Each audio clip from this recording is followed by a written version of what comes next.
Good morning, everyone. My name is Jerry Bokal. Villanueva Justin, Nana Crisel L, Billones JJ, and Angelo Yuson. This is our report. Thailand Police System. Name of police organization. Ang police organization sa Thailand ay tinatawag na Royal Thai Police, known in Thai as Samnak Ngam Samluat Sinkat.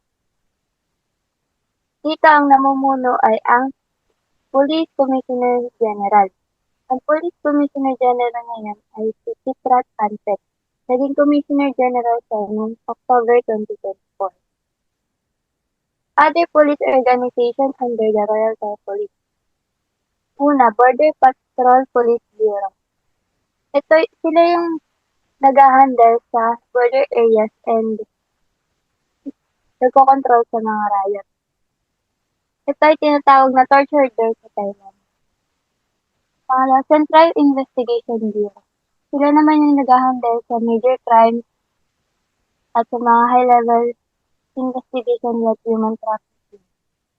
Metropolitan Police Bureau. Sila naman yung responsible sa law enforcement and sa traffic management sa Bangkok. Provincial Police Region, 1 to 9.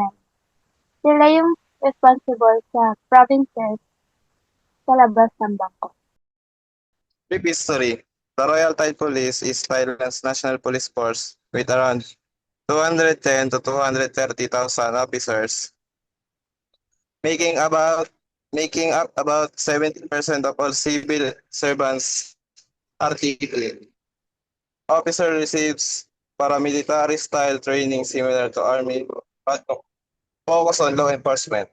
Before the 19th century, law enforcement was handled mainly by the military and civil servants,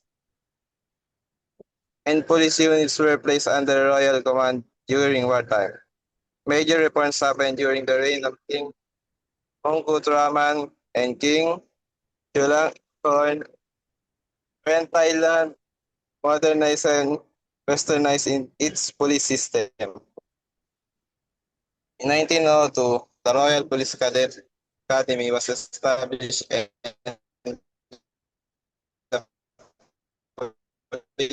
finally in 1915, provincial and urban police force were merged into one national organization under Ministry of Interior.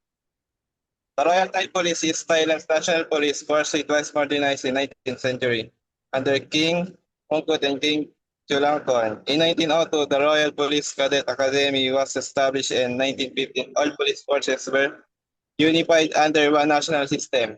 Thank you. Organizational structure of Thailand.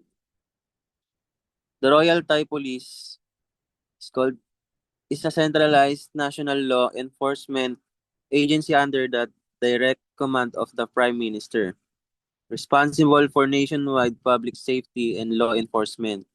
Led by a Commissioner General, it is structured into major operational, administrative, and support units, including the Metropolitan Police Bureau, Provincial Police Regions, 19 and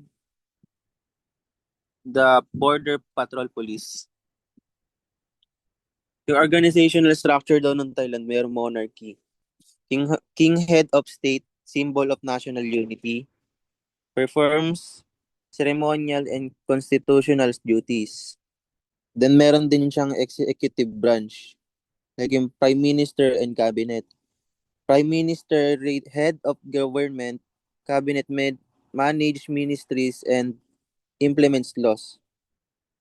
Meron din siyang legislative branch, National Assembly, Parliament. Ito yung gumagawa ng law. And siya yung siya yung House of Representative elect. Senate. 'Yon. Judicial branch. Meron din siyang court, interprets laws. Includes Supreme Court and Constitutional Court. At last, meron siyang local government na nagkakaroon ng 76 provinces. governor appointed except Bangkok, which is elect its governor. Rank classification. Commission Officer. Police General. Police Lieutenant General. Police Major General. Police Colonel. Police Lieutenant Colonel. Police Major. Police Captain. Police Lieutenant. Police Sub-Lieutenant. Non-commissioned officer.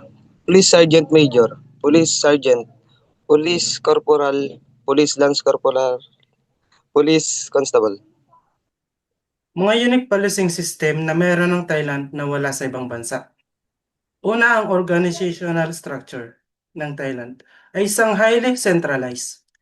Thailand has a unitary government and policing is mainly controlled by national government through the Royal Thai Police.